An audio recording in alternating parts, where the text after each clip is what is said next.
Welcome everybody to our Zoom webinar live Q&A with three world experts, one of whom we're still trying to connect onto the call, but I thought I'd hit record and get us started because Bitten and Vera and I are chatting a little bit about the history of sugar addiction, food addiction, and it's, I think, interesting. So I just wanted to I'll do a formal invite when Joan pops on. So let's get back to this, telling us a bit more about a book called The Hidden Addiction, and Bitten was talking a little bit about some of the early pioneers in this space. Keep going. Well, I read that book in the end of the 80s. Since I'm a recovering alcoholic, it was very interesting to see when I started to connect the dots with, the sugar and the food. And she wrote the book. I think the other co-author was a doctor called Alan Norris. And as I Googled a lot on Janice Keller Phelps, and she got really neglected. She wasn't taken serious, but it's a very good book where she talks if alcoholics and drug addicts really want to recover, they have to address the hidden addiction before, the other addiction. So I think the name is excellent. And I mean, there was no research like we have today. There was tons of research. Yeah. But I'm amazed that she could write what she saw and that she was so spot on, And the same with John Judkin. I read his book. And so I really did dedicate my latest book to both those two, and with the words, "You were right." Awesome. I thought that was good. That's great. Yeah. So she gets honored there. She's dead, and he is too. But I think they should be mentioned. And also, Dusty that wrote Sugar Blues. That's another very good book. And Nancy Appleton, she also wrote a book about sugar. They didn't have the whole picture, but it's fascinating. I read these books a long time ago when you start putting that together with the pieces we have today. Yeah. It's fascinating to see, since we get so ignored, sugar addiction, food addiction is not real. And then all these pioneers have talked about it, saw it, described it, tried to heal it, work with recovery and have good suggestions for years and years, for such a long time. And still the society is not awake. I mean, woo. So yeah. Although that's how I feel about it. I like to look at the history. Yes, me too. I've actually written a bit about it.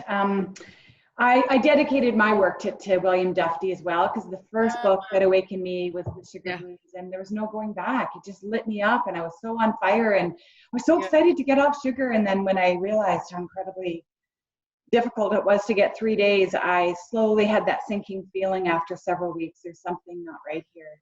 Yeah. I think I'm addicted to sugar. And then, I talked to my friends about that, and they'd laugh their heads off. "Oh, that's so funny, Florence. Oh, you're so funny. You can't be addicted to sugar.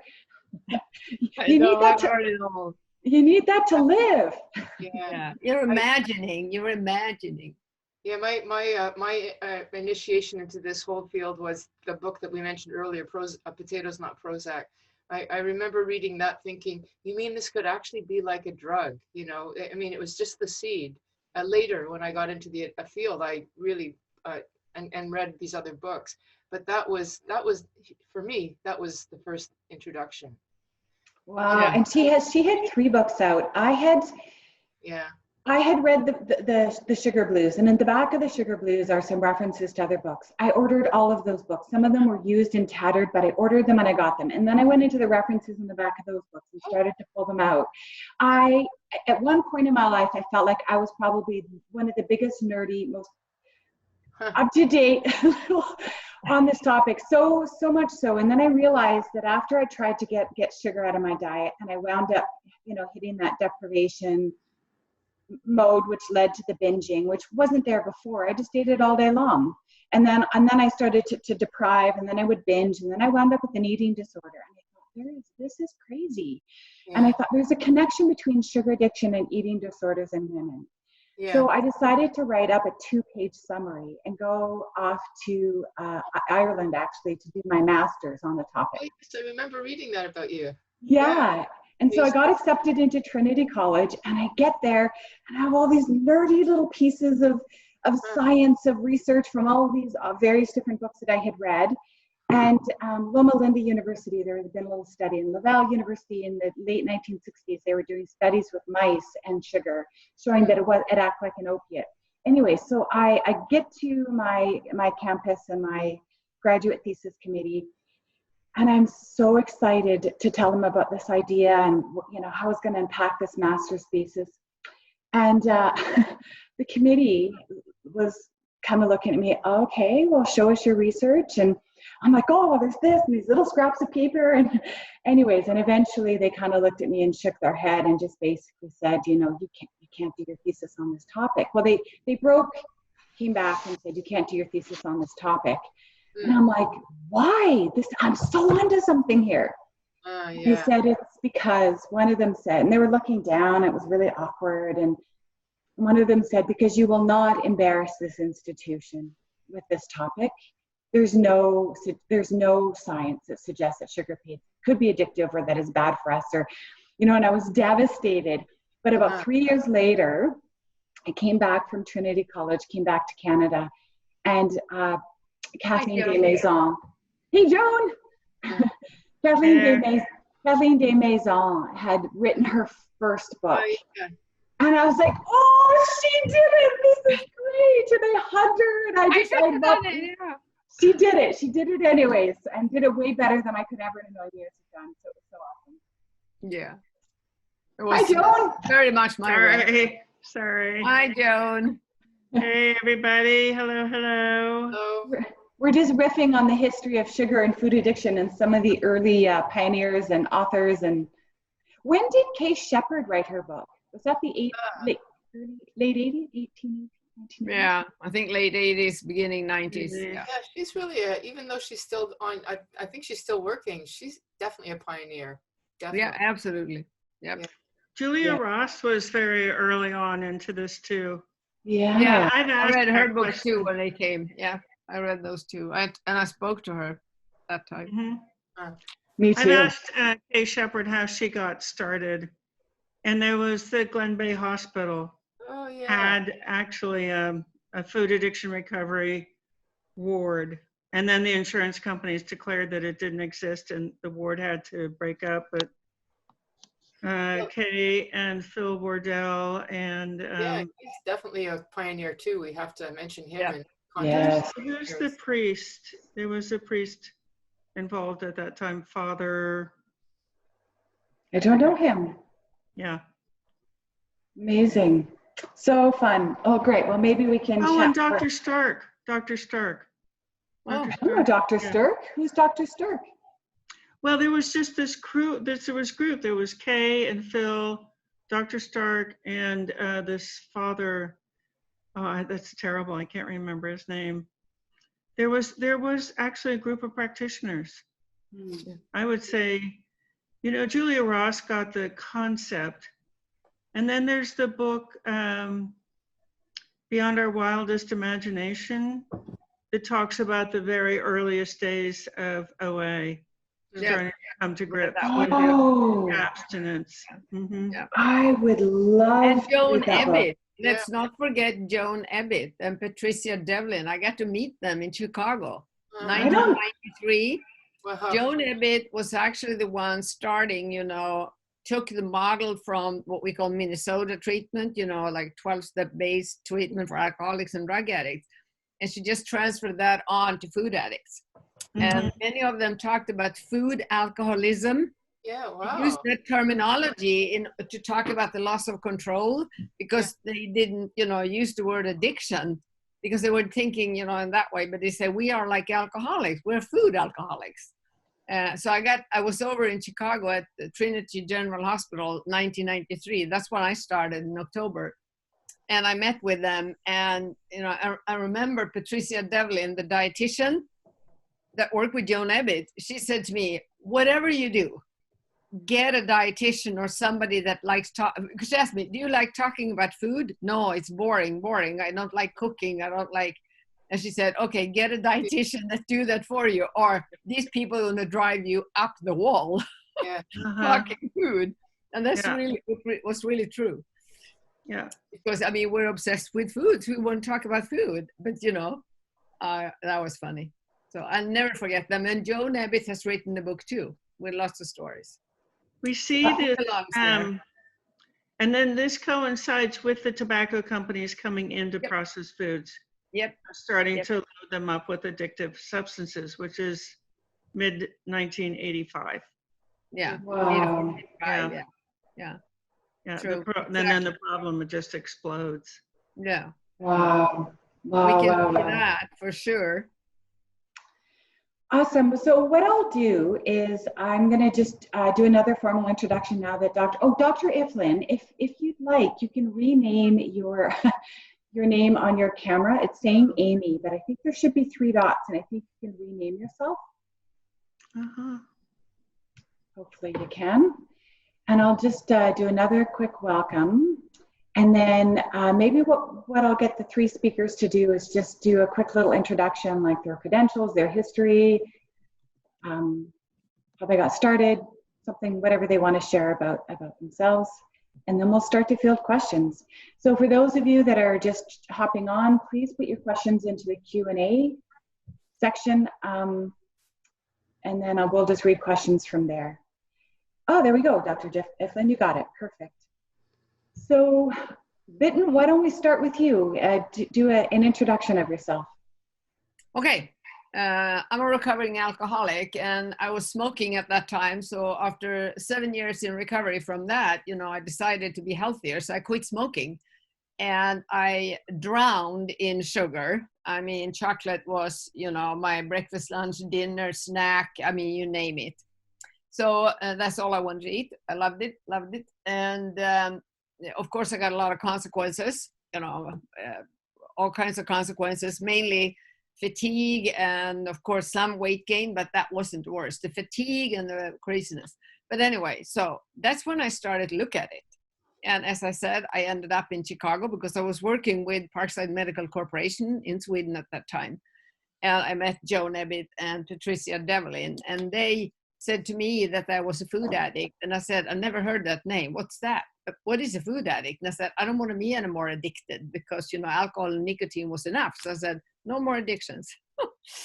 I'm a nurse since 1973. And of course, as a nurse, very interested in health and that. So during my own treatment, I loved addiction medicine. I still love addiction medicine, and I love working with addicts. That's my life.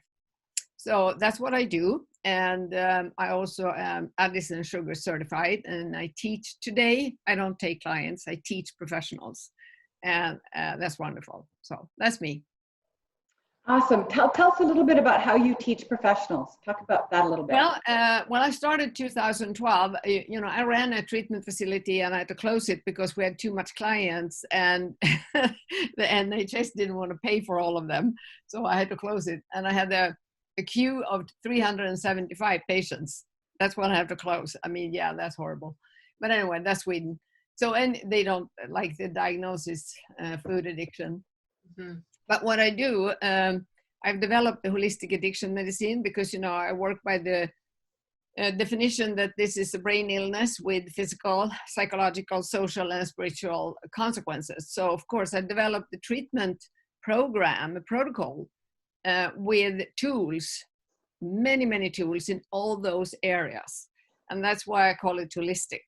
So that's what I teach. I teach professionals how to screen, assess, diagnose sugar food addiction, and how to develop food plans. So it's a 1-year online training, with lots of ingredients. Like I have several people in my faculty. We talk about oxytocin. We talk about biochemical repair. We talk about 12-step. We talk about other support groups, the importance of that. Detox, relapse prevention. That's the big thing. I love working with relapse prevention and relapse, which I think is a lecture. Any relapse is a lecture. So I teach clients how to get up from it and, what to do about it and how to avoid it and stuff like that. No shame. It's a lecture. So that's what I do, and I take metabolic syndrome. I work a lot with, insulin, leptin, adrenaline resistances, and how to heal, you know, a metabolically destroyed body from processed foods, and how to restore health. I love the thinking that when we are active in our addiction, our brain is wrongly wired or not wired. It's like this beautiful house with billions of rooms. There is a cord, electricity cord going to all the rooms, but there's no electricity. All the darn electricity is in the reward center and in the reptilian brain. Survival, drug, you know. So, and I like to talk about addiction as the primary thing. You know, I like to say that I put the horse in front of the wagon, not the other way around, because a lot of people work with the consequences of it, but they don't work with the addicted brain. So my favorite thing to do and my specialty is to heal the brain, to you know, reconnect, send electricity out to all parts of the brain, and then you're free to be the best who you are forever. You know, so. Awesome. I love it. Thank you so much. Thank you. Dr. Vera Tarman, would you please introduce yourself? Okay. I'm Dr. Vera Tarman, and I like Bitten. I don't like to cook, but I really like to eat. Dietitian on board. I am an addictions physician, and that's sort of how I got into the field. I had my own history that I called an eating disorder or bulimia, didn't understand it. But when I got into the field of addiction, not only did I see the patterns of behavior with my addicts, acting the very same way with food as they had with cocaine and alcohol and cigarettes, that it just, to me, it was a no-brainer. It was so obvious. And I started speaking about that. But, you know, like probably everybody on the panel, found that my opinions were, you know, laughed at, dismissed. But it was when I've discovered the American Society of Addiction Medicine. Nora Volkov did that seminal journal feature in 2008, saying, you know, and talked about Nicole Avina's, I think that was the beginning of her work, you know, the rat and the brain being highlighted with Oreo cookies or whatever it was that she was looking at then. I thought, now I've got the science.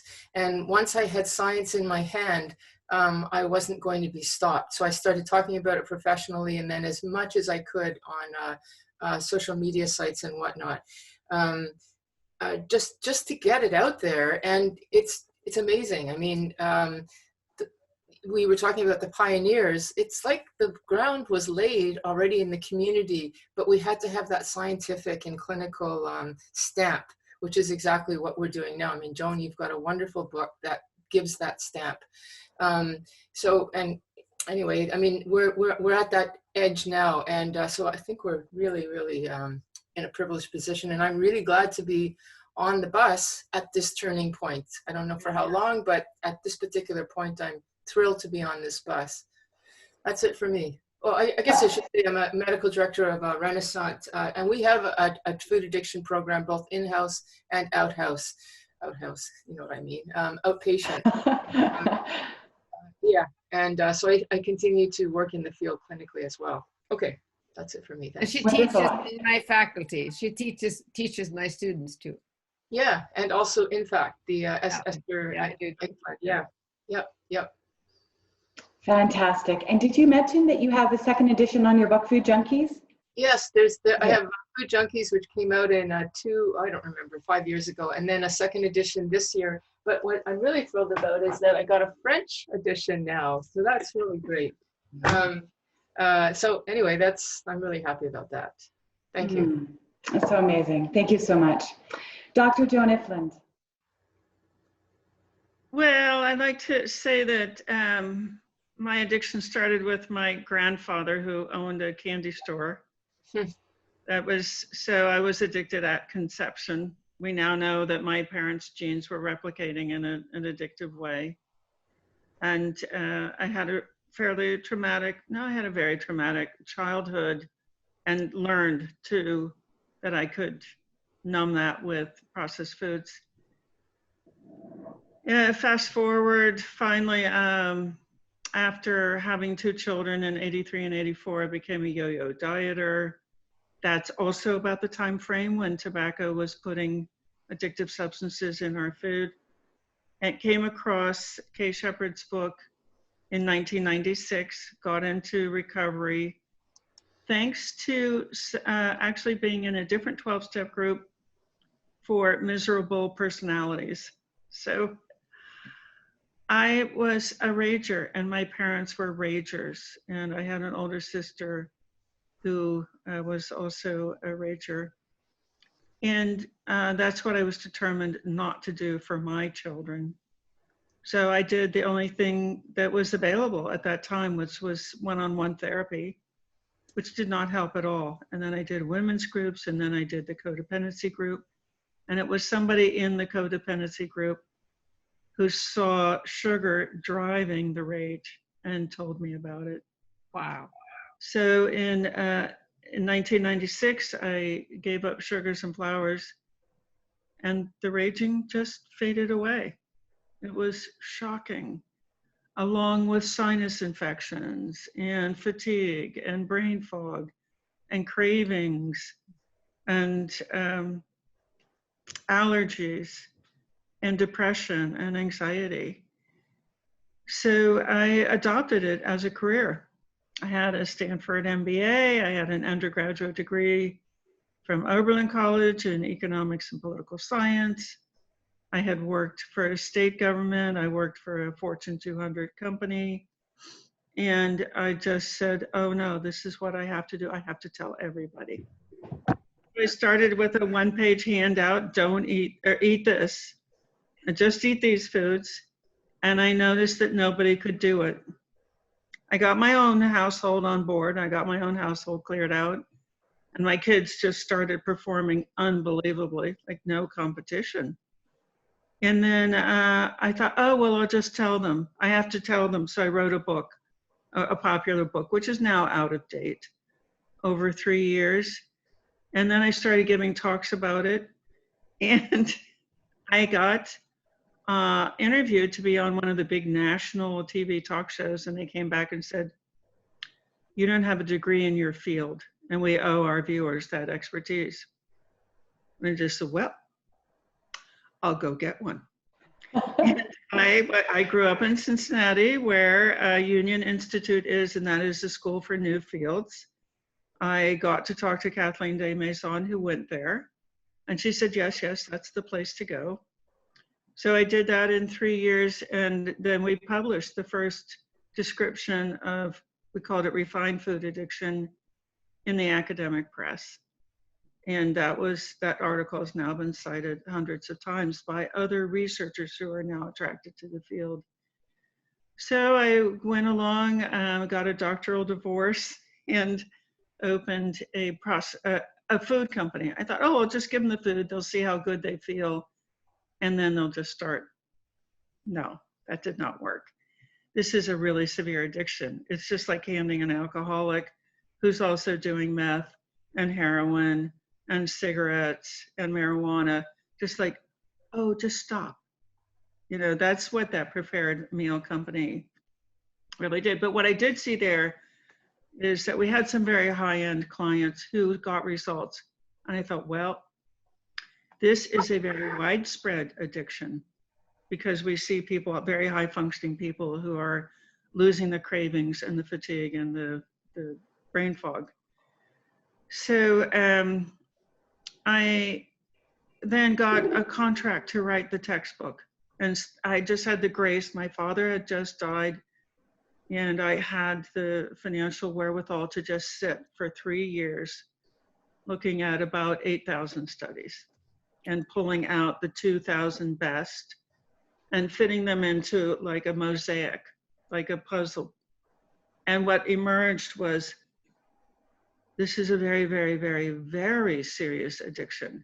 This is a more serious addiction than we've ever seen on the planet, because there have never been cheap enough addictive substances to addict children. Yeah. And have it so cheap that it could be accessed by anybody. And then have the deception of the tobacco industry, very expert at deception, spreading addictions, the advertising, the availability, the multiple highly addictive product formulation, and then focusing on children. I call it the 5 A's of the business addiction model. This is an addiction model. It's a business model. And the tobacco companies got a hold of the processed food industry in the mid-1980s. They were already very good at spreading addiction worldwide. And that's why you see the obesity epidemic spread so fast. So what are the 5 A's?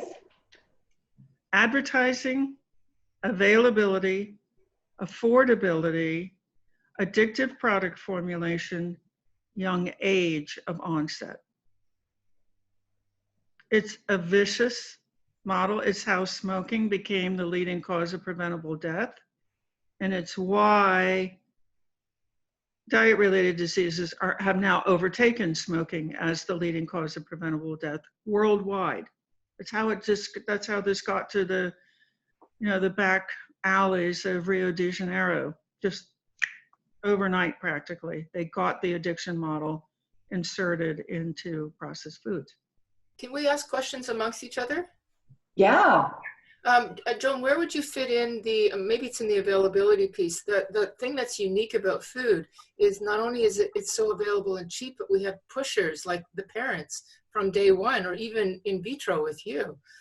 So where would we fit that? Because that's different than cigarettes. That's even worse. Well, my parents pushed cigarettes on me by smoking in the household. Yeah, I guess. And also while she was pregnant. Yeah. Would you say exposure availability? Could it be under availability? Oh, yeah. It's just like, so just think of the parents as being trained by the food industry to be their agents. Yeah, exactly. Yeah. So they're engaged in all 5 of those. Yeah. They're spreading it right along with they're spreading it as an agent. They are addicted themselves. Yeah. Teachers are addicted. Principals are addicted. It is, it's really curious at this point to be in this quarantine and finally be able to say to parents, you have 100% control over what your children are eating. Why don't you just try it out? See what your child looks like without processed foods. It's a hard fight. But based on the textbook, when I saw that in the textbook, I said, I'm not going to start talking about the textbook until I see whether I can develop effective recovery based on this principle that this is a really, really severe addiction. Everyone I've ever met who's come to me and as a self-acknowledged food addict would qualify for residential treatment. Millions of people. Yeah, I agree. And they are, of course, we're not going to get that. And you can't do, in my opinion, residential treatment has this huge drawback, which is all the rewiring that Bitten's talking about happens in a place, and place triggers are incredibly powerful. So you go through the residential treatment and then you go home, and your home is a massive relapse trigger, that place. Because this is an addiction that happens in the bedroom, the dining room, the kitchen. It doesn't happen in bars, it doesn't happen in shooting galleries. So I finally came up with an online recovery program that I now can say works. We're still tweaking, but it's online. And that means you're recovering in your home. And that means that your brain is wiring to triggers, cues, to recovery cues instead of food cues in the home, in your own car, on the streets where you drive. And that is working. Finally, after 24 years, I have a program that is working. Awesome. We're still learning. We're doing a lot about intake at this point, how to make sure that we're using mirror neurons. And it's because the research shows the frontal lobe is just not working. All the resources go to the other 98% of the brain. And that little 2% new brain is just not a match. This whole idea of willpower is just traumatic. Don't you think, Joan, don't you think it's interesting that, you know, when I started addiction training many years ago, I learned that prefrontal cortex is maturing from the age of 5 until 20. Later research came on, it was until 25. And Oxford University in England just published an article a couple of months ago. They said that, well, prefrontal cortex is not maturing until you are 30. And I think it's very interesting, 20, 25, 30. What's causing that? Did we do crazy studies before or no? I think I know what's causing that. It's all the shit food that kids get that hampers the wiring in the prefrontal cortex. The cognitive delay. What do you think about, causes delay? Yeah. This is, again, going back to Nora Volkoff. It was one of the first things she discovered in the brain imaging research. Is that when the brain is in a craving state, the frontal lobe stops firing. Yeah. So when you have 50% sugar baby formula, we also see extensive, really hardcore, excellent studies on cognitive impairment in people who chronically use processed foods. Yeah. So that was a breakthrough realization. You cannot teach this because teaching happens in the frontal lobe. The only hope is to engage mirror neurons because mirror neurons are helpless. They're just robotic. What's going on? Okay, let's copy that. What's going on? Oh, that person? Yes, let's copy that. They're fickle. They just copy the last person. They copy people they know well, and they particularly copy around food. So this is why these online groups are so, finally, I mean, after 24 years, I counted up once, I've tried 14 different ways to help food addicts. The only reliable thing I did was I did my doctoral internship in a faith organization, a small faith organization where people had been attending for 40 years. And once one person got on it, mirror neuron engagement happened. It spread through that little organization and they all got it. You know, and it was mirror neuron engagement. If I can just throw in that it's also a lot of people quarrel about the concept of using this word addiction and, you know, why can't we just use some other word that's less stigmatic? But I think the word addiction is so crucial because along the lines of what Joan is saying, you can't teach this stuff. And in addiction, we recognize that. It has to be a behavioral practice. It has to be a relationship like mirror neurons. And the addiction field is full of those tools, the 12-step program, other programs like that, which, you know, are act yourself into right thinking because you can't think your way into it. So I just want to suggest that it just fits in with this idea that we need to have that addiction paradigm. We have to have it.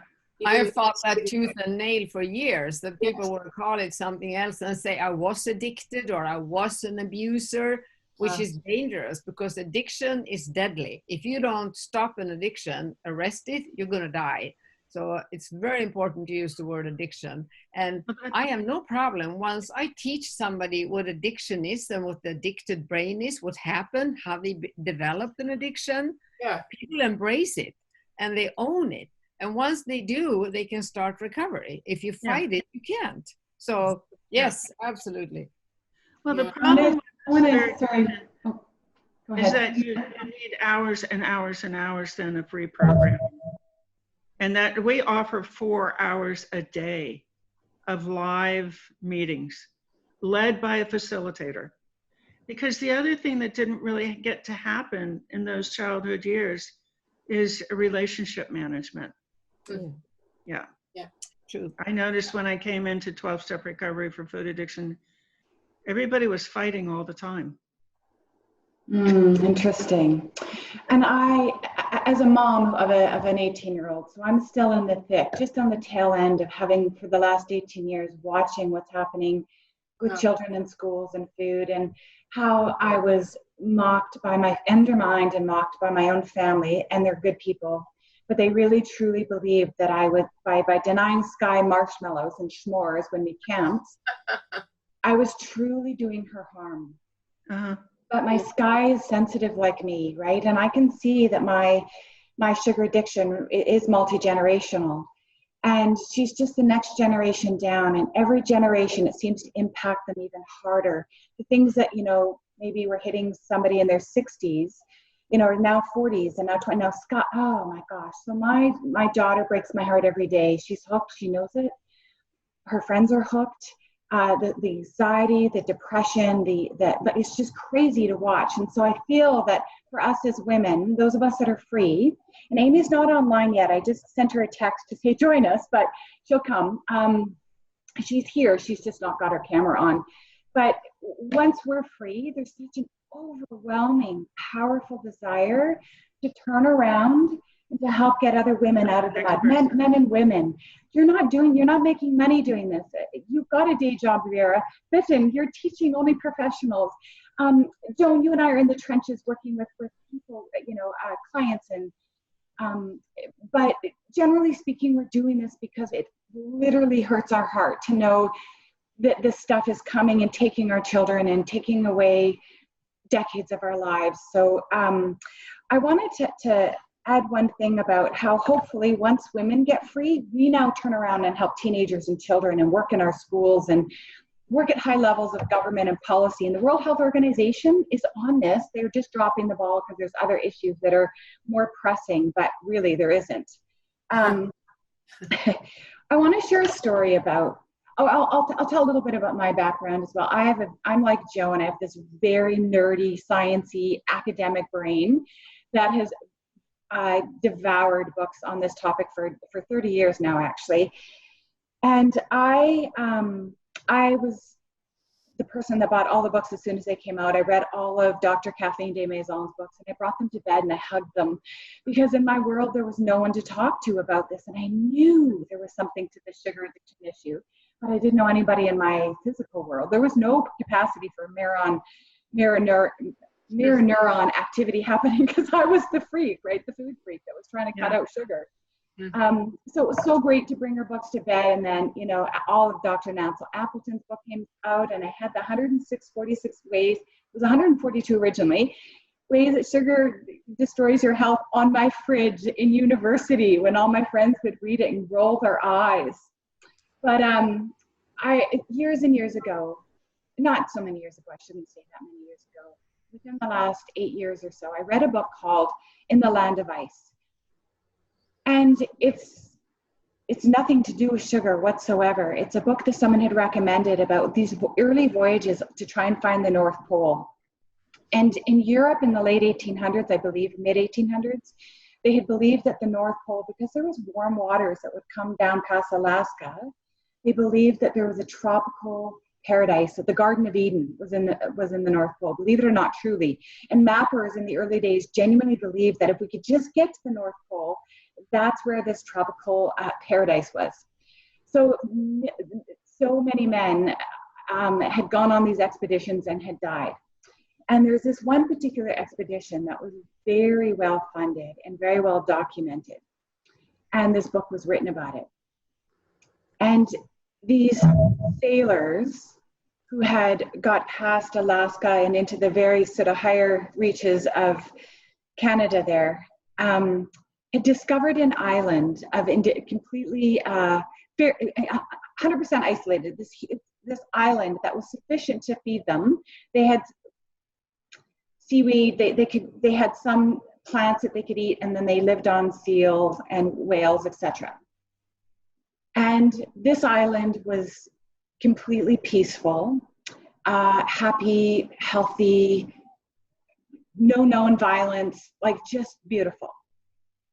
And white men had come and had introduced alcohol. And within one generation, do you know this story, Joan? No, it's the story of the American Indians as well. It's very similar, but because it was an island, like truly isolated, but they were known by people on the mainland of Alaska, but they had their own tribes and their own thing happening on this island. And I forget the name of the island, but they introduced alcohol. And within one generation, the menfolk in particular had become so addicted to this alcohol that they started battering their wives. They stopped fishing and hunting effectively. And they literally, it was just like that. There was no childhood trauma. Right. Thank you. Thank you. There was Thank no. you very much. I like that one too. Yes. Right. There was That's putting nothing. the horse in front of the wagon, finally. This is Right. a mechanical problem. That's right. It was a body that lit up on this alcohol and swept it away, and almost the entire population of this island died off. A few women and children were rescued and taken over to the mainland. That's it. One generation. I know. And it's so right. It's so jaw-dropping to read, and it's one of the purest studies, and it's modern. It's relatively recent, right? So I mean, that really, and I love that you guys are all nodding your heads, because how many decades did I spend in therapy trying to fix myself? Because there must be something really wrong with me that I can't stop binge eating chocolate chip cookies. Oh, I think we can all agree on this panel that therapy was not the solution. I mean, Joan, wonderful work. I'm not dishing therapy. It's wonderful work, but I say it's irrelevant to kicking addiction. And on the other side, the work that you do as a human being, spiritually and emotionally and psychologically, etc. Yeah, this is beautiful the work. hardest. It keeps you sober. The hardest. Yeah, because stop the food. The other day, so we have a Facebook group, Food Addiction Education. We're closing on 14,000 members. Great. The other day I went out and I said, you know, this is a mechanical problem. I got slammed. What is wrong with you? You keep thinking this is about the food. You're just ridiculous. This is a childhood issue. I started in childhood. I was just like, okay, you're being rude. You're out of the group. You know, we don't allow rudeness, and we don't allow insulting, and we don't allow name calling. Just out. We're gonna have a quiet discussion of the science here. But yes, and if you are a practitioner and you have trained for years and years in these are childhood issues, let's just resolve the childhood issues, and you're going to fight this tooth and nail. Yeah, but come and do my training. I teach you to put the horse in front of the wagon once and for all. Yes. I cram you with knowledge. Yeah. Yeah. This is a mechanical problem, and it does. Oh, there's your new puppy. Like a little bear. So cute, Bitten. So cute. I want to go back to what Florence was saying about how do you spread this, because you can't teach it. So I do want to just add that we are now training. So the Addiction Reset Communities is this online community, 4 hours a day, lots of PMing and emailing that we've developed. And we are now training people to have this as a small business. This is my MBA coming to the fore.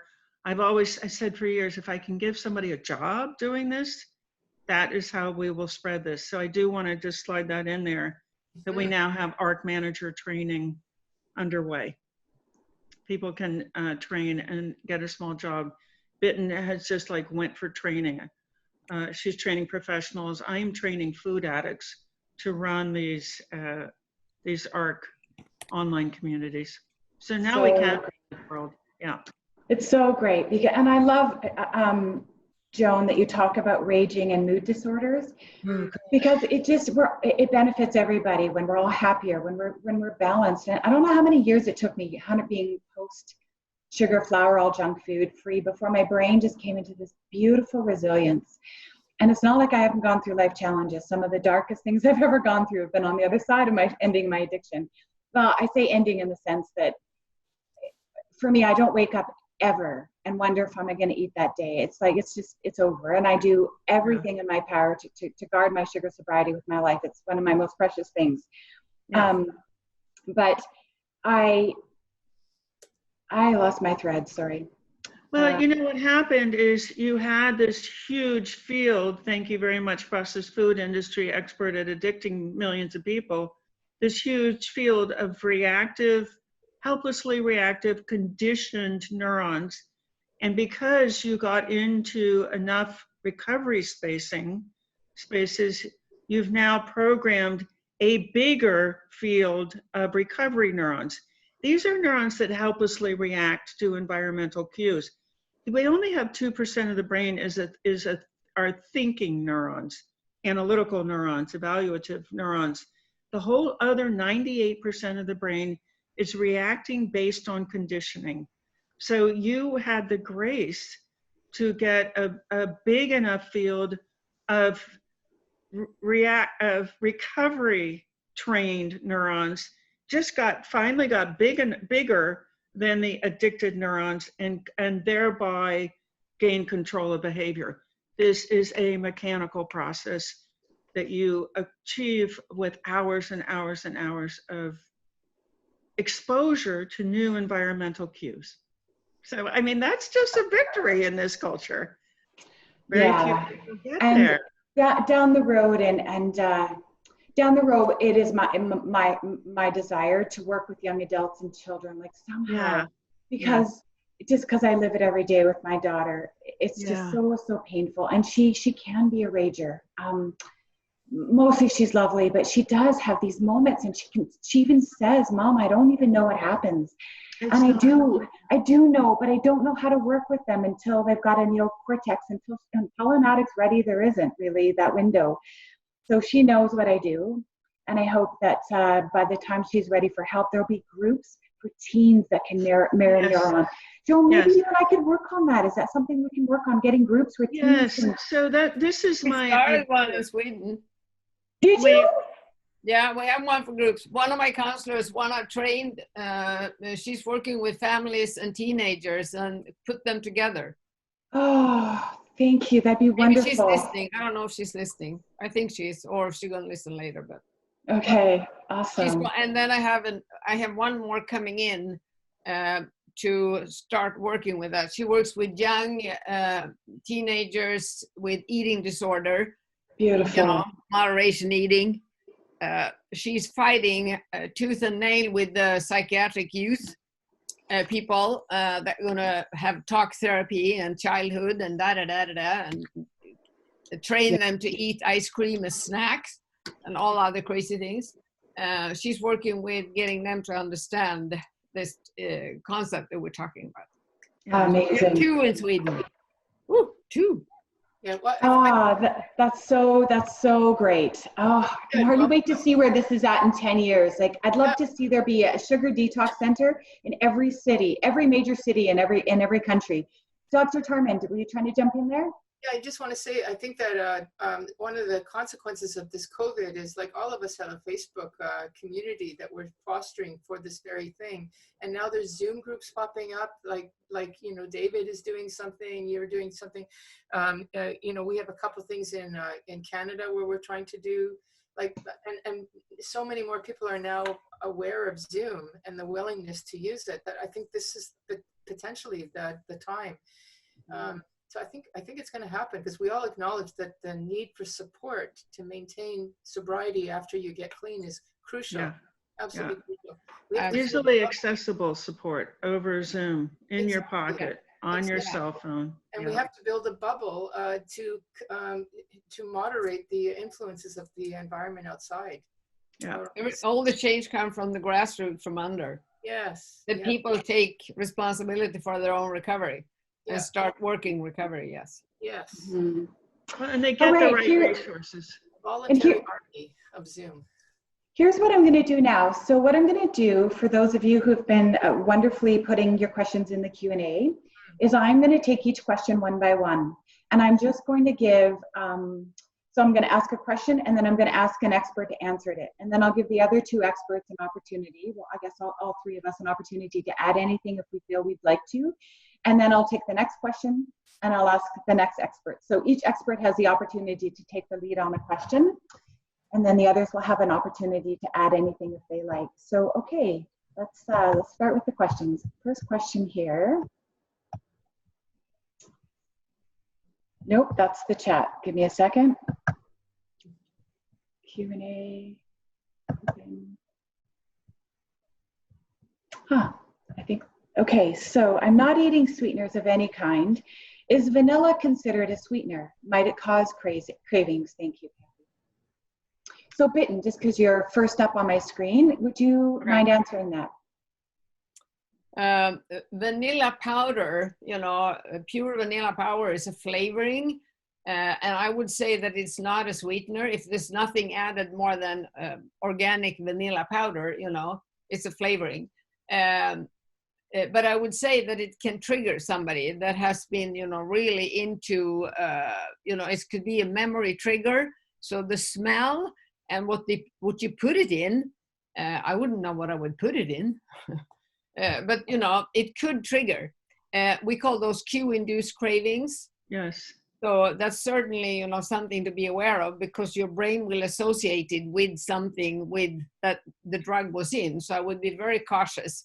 But if somebody would use a little bit in something, I don't know what, maybe some yogurt, I don't know, and not trigger on that, I wouldn't have a problem with that. It's an associative cue for sugar, because you only use it with sugar. Yeah, It's an associative cue. Yeah. Dr. Tarman, do you have anything to add to that? Just the mechanics behind it, that the anticipation of sweet implies sugar is coming, and so we have a dopaminergic response, which is a trigger in and of itself. So just anticipating something can be. I think it's one of those things that's in the gray area. If you're not highly triggered, you might be able to manage it, but it is playing with fire. I think if you want to be safe, stay away. That would be my suggestion. As I can hear my 12-step buddies from 24 years ago. Do you need that? Do you have to have that? No, you don't. Absolutely don't. Our next question is the medical community as a whole coming around to the concept of sugar addiction, or is there still a long way to go? Dr. Tarman. Yeah, I could spend the rest of our time talking about that, and I won't. I would say for the most part, no, but where we are seeing some hope is in the keto community, because I think they've stumbled upon a solution without even realizing that it also looks for food addiction. And in the keto community, there are people that are also now struggling because they're, as Bitten has agreed, starting to, you know, eat those stupid little treats on the side with sweeteners and whatnot, and are having trouble. And so now it's our turn to get in there and say, hey, this is why, it's food addiction. So I think that there's room, like I don't know about the States, but in Canada, we have a fairly large, still small in terms of the larger medical community, but at least 500 doctors who are writing about low carb and how important that is. And that means no sugar, no flour. When I said, when I got on there and said, look, it's also that we're dealing with the addiction, they were very open to that. Mm-hmm. So there's pockets where there's openness, besides, of course, people like Lustig. But, you know, he's a rare bird. In the larger medical community, I think that's where our entry point will be, but it's cracking. Yes, there's a tiny bit of light. Anyone else like to add to that, Bitten or Joan? I go to these conferences and they needed, this is going to sound self-serving, but it is my observation. They needed the science. You have these doctors, all these health professionals who are trained to pay attention to the research. Mm-hmm. And now we have the textbook. And I will tell you, I've stood across the table, the book table, from doctors who they look at the book and they're like, yeah. And I say, open the book. And then they start to see page after page of the 2,000 citations in that book. And you can see the shift in their eyes. Oh, there's science. Oh, this is a science book. Oh, I thought this was a personal memoir. No, it's over. The science argument is over. You cannot look past 2,000 citations and say this doesn't exist and it's not supported by science. They need it. They're the victims of their training. They're the victims of the pharmaceutical companies controlling medical training. Absolutely. Yeah. Yep. They're not the problem. They want to do well. They want to do the right thing. Yeah. Oh, that's so well put. And I would add that many of them are also getting sick as well. And they're starting to, through their own personal journeys, look at alternatives to healing their own medical conditions beyond just pharmaceuticals and surgery. So they're in there with us. Bitten, anything to add to that? Well, I would say that in Sweden anyway, because I've been lecturing for 27 years here, They know sugar addiction. People say, yeah, we know sugar addiction exists, but they don't understand the addicted brain. They don't understand, the loss of control. They don't understand the implication of what they're saying medically and how to treat it. They think that you could cut down or da-da-da. But I would say that the low-carb keto movement is the place where people started understanding it, where they train doctors, in many places in the world. But they still don't understand some of the implications of the food because they use a lot of substitutes, yes. Which of course people going there love to have, the keto bread and the keto desserts and bada. So they don't understand. And they used to tell me that, well, if we treat their blood sugar, if they get an even blood sugar, we would cure the food addiction. And I go, oh man, I mean, let's start all over. So. But they are familiar with the concept and they do understand that it is a problem, but they don't understand how it is a problem and what to do about it. Yes, very few people do. I mean, we're still learning. Yeah. How do you deliver these hours and hours and hours of reprogramming? How do you access mirror neurons for the hours and hours and hours per day needed to reprogram that massive field of addicted neurons? It's just severe addiction means they're just mass billions and billions and billions of neurons helplessly, reflectively reacting to environmental cues. Yeah. It reminds me of a story that you told me in one of our summit interviews, Bitten, about how the medical establishment's response to sugar and food addiction. So they've got these clients that are obese and are compulsively overeating and are reaching out to doctors for help. And they came up with a really brilliant solution. They created, I can't believe this, still to this day, they created this solution in Sweden, and I don't know if it's beyond Sweden, where they will... It is beyond Sweden today. It is, they'll cut a hole into your stomach. You can eat as much as you want, and it drains into a pouch so you can keep eating. Oh, yeah, you have a peg, you have a plastic peg in your, it's called aspiration method. Yeah. Oh, yeah. I mean, that shows how crazy this is, how desperate people are. But beriatric surgery in general, Oh, yeah, absolutely. That was just the latest one over here. And I feel it's also a reflection. In a sense, it's a deference to the fact that it is that freaking difficult. This is that difficult an addiction that the best we can come up with is a tube out of our stomach so we can keep eating because we can't imagine that there's any other way to stop this compulsion. So intense. I think that's what the medical community thinks too, but there's no meaning working with them because they can't stop. And I said, with the right teaching and methods, they can stop. Absolutely. That's what they don't want to learn. Yeah. Right. Absolutely. There's no quick fix, as Joan said. There's no quick fix to retrain the brain. It takes hours and hours per day. Weeks, years, months. For the rest of your life, because absolutely, once you leave that online environment, if you stop coming to those meetings, mirror neurons will helplessly copy whoever comes next. And if it's people eating processed foods in your home, you're right back to it. It's a mechanical problem. I had a slightly different experience, and maybe I'll fit that in there somewhere. But okay, so another question here for you, Dr. Ifland. I have stopped eating sugar, meaning processed sugar, flour, honey, and dried fruit. I eat whole fruit sparingly. Have I now made my body even more sensitive to any source of sugar? Will eating whole fruit begin to set me off? Have I made my body more sensitive? No, I don't think so, but you have taken away your body's... No, I don't think that's the problem. I think the problem is that you haven't reprogrammed enough of your brain neurons not to respond. Okay. It's a brain issue. And fruit, yes, high sugar fruit is always going to be a problem for me. It's not in my house. Only low sugar fruits are in my house. It's just what we were talking about with the vanilla.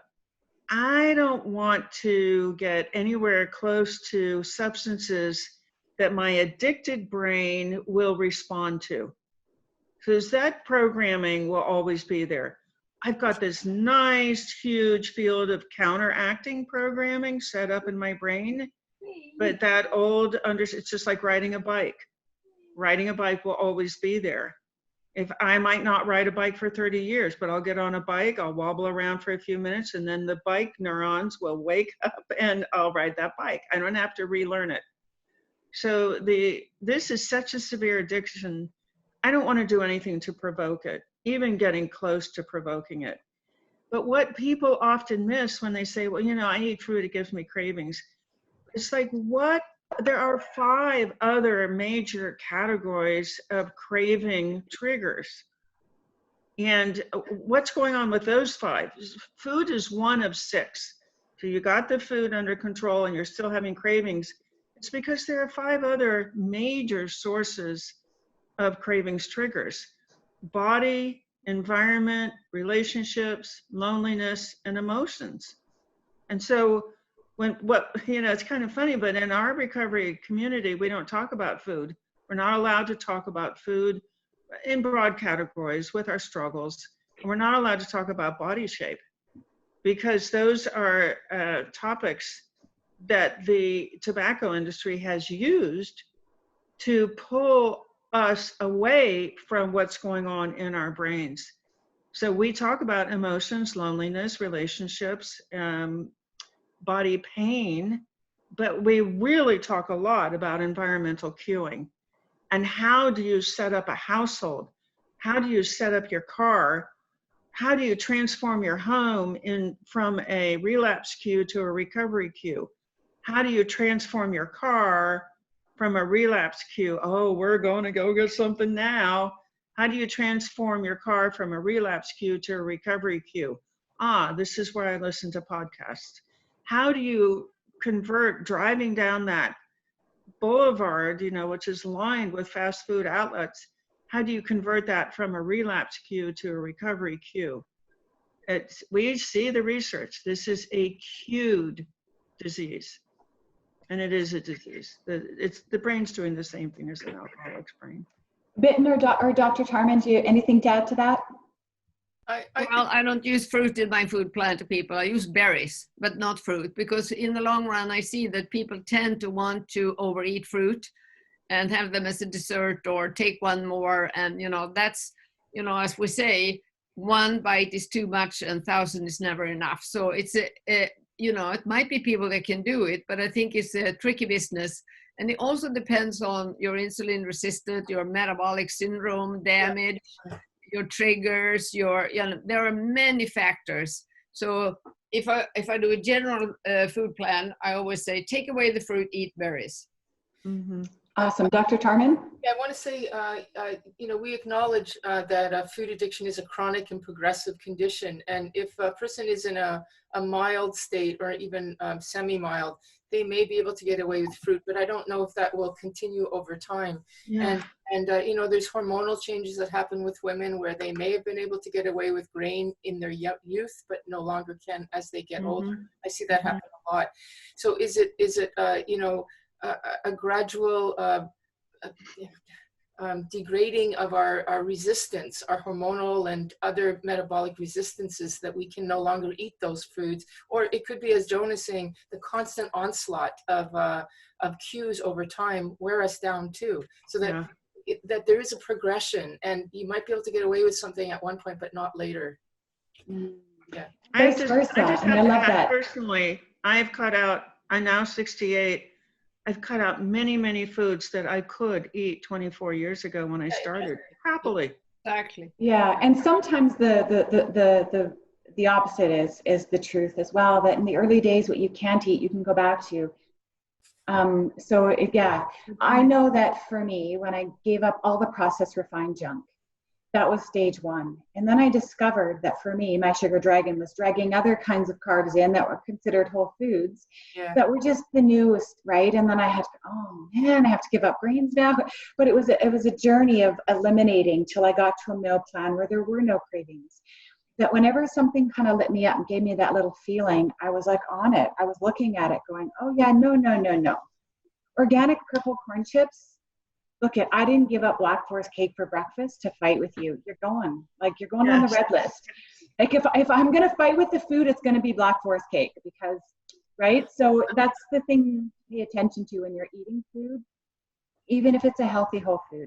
If it gives you that little bit of, oh, I want more, you get a little excited, you haven't got that neutrality, just pay attention to it. And it might be easier just to stick it on your red list and just leave it alone, because the whole point of this is to get to a place of peace around food so that we're just nourished. So we as women and men can get our heads off of food and go out and rock out our lives, because we've been decades obsessed, and it's a waste of our time and energy. Florence, I just have to say that if I disappear out of pictures because I'm taking care of that little puppy, she just got up. So I'm listening. I'm in the room, but you know, I might be around the corner. Yeah. Awesome, Bitten. No problem at all. Just you know. You are next up. No problem. Thanks for letting us. I'm afraid of the stress of going back to work after the quarantine. Oh, sorry, after quarantine will send me running back into the arms of my sugar dragon. What do you suggest I do? Knowledge about addicted brain, knowledge about addictive behavior, addictive thinking, risk situations, relapse prevention, support. I mean, there's so many tools to pick up. What bothers me is that most people I deal with, they think that changing the food is the thing. You know, they are willing to change the food, but they don't understand what Joan is saying, all the crazy wiring, the addictive wiring, and no wiring, no electricity, no cream in the wires up to all these important parts of the brain. So, I mean, it's like, you know, you have electricity only in the hallway, you know, reptilian brain and the reward center, but it's dark all over the place in the others. So we need to teach them to, you know, neurons that fire together, and that's what we teach. Let me just jump in. Florence, that to me sounds so much like a crafty, addictive mind trying to talk itself into, hey, here's a reason. When I go back to work. Good. Yeah. I think that what's really crucial is when that person goes back, that they build their support system even more, because their mind is going to be working not in their favor, and they're going to need people to catch them on it. More support. That would be my answer. More support. Awesome. Yeah, we know that the stress pathway and the addiction pathway in the brain are intertwined. It's why people think they have stress eating. No, it's a mechanical reaction. The stress pathway starts to vibrate. It's activated. It just reaches over and vibrates the addiction pathways. So the deal is to train the stress pathway not to respond to stress triggers. Rewire the stress pathway. One of our most common affirmations in our recovery community is, I remain calm under all circumstances. So that's just a training. This is just a training process. Beautiful. Awesome. Like Vera and Bitten are saying, you've got to maintain that training, but with exposure to your support group. Yeah. For everybody else, you're in a group where everybody is always coming in and talking about, I remained calm in that situation. Well, mirror neurons is, oh, okay, well, we'll remain calm in situations too. It's copying. Got to have people to copy. Awesome. I am totally with Dr. Tarman on this one, in the sense that, you know, I call this sugar dragon. It has a voice in your head, and it's always suggesting and justifying the consumption of sugar. Anything that suggests or justifies the consumption of sugar is not you, it's your dragon. Yeah. And so I got free, and kind of a quantum shift, a blinding epiphany. I did years of therapy, 12 steps, groups, leaned on other people. It wasn't what set me free. There's lots of right ways to kick sugar and refined. When I say sugar, I mean processed refined carbohydrates. Yeah. And there's different points of view here, but generally speaking, that's manipulation right there. That's your dragon trying to say to you, oh, how are you going to handle this when you go back to work? You can't handle this. And it's already undermining you through two things: fear and doubt. Fear and doubt. As long as it hooks you into fear and doubt, it's got you, instead of you being, you know, in the meta mind, the observer brain, and watching what it's saying and going, really? Yes. You're so cute. So. Oh yeah, right? Just seeing right through it. All right, next question is there a book that has been known to motivate men in particular to give up sugar? I am, of course, thinking of my dear husband who struggles with chronic acne. Personally, I'm going to jump in and say William Duffy for me, because it was written by a man. But I think Dr. Tarman, you're next up. Is that correct? Sorry. Ask the question again. I'm aware that of time. I have to jump off in 10 minutes, but so I wasn't. Yeah. Oh, I didn't realize that. Sorry, I thought we had you for. Oh gosh. Okay, awesome. Is there a book that could help men or motivate men to get off of sugar? I would say I don't know of a specific book. I think that's a good one that you mentioned, but I know that there's at least one man's group. So I mean, there are men out there. Well, David Wolf is another one. So there are men out there doing groups, and I think it's a great idea to have a male oriented space, because guys are often going into places where most of the people are women and they feel out of place, and they have different issues and actually different food tastes, food desires, food dragons, and it would be nice to have you know, more in my along the lines of mirror neurons. They're going to connect better with like mind. Yeah. There is one book written by a man, quite a new book. I think its name is Kick Sugar by Jonathan Cranford. I think his name is Jonathan Cranford. Pretty new. I just read it. It's a man writing about his journey, and he has some tricks. So I think that's a good book for a man. And it's called Kick Sugar? I think, oh, I don't remember. Can I, oh, wait a minute. I need to Google it. Yeah, Google it. Get back to us. I Google it. Michael Prager's Fat Boy, Thin Man. Oh yeah, right, of course. Forgot about him, of course. Yeah. Yeah, that's good. Okay, awesome. Next question. Personally, I see it.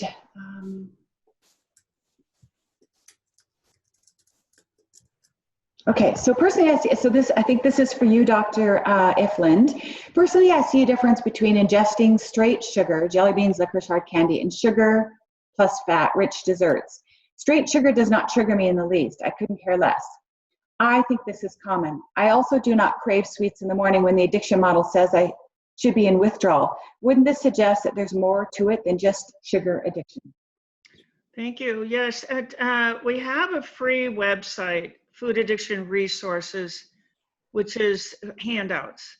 So as I was writing the textbook, if I came across something, I said, no, I'm not waiting until the end of the textbook. I'll get a handout on this written. So if you go there and click on handouts, you'll scroll down to a handout called Excluded Foods. This is a list of all the foods for which there's some evidence, or with one exception, there's one just flat out humane issue, which is make sure that your proteins have been humanely raised.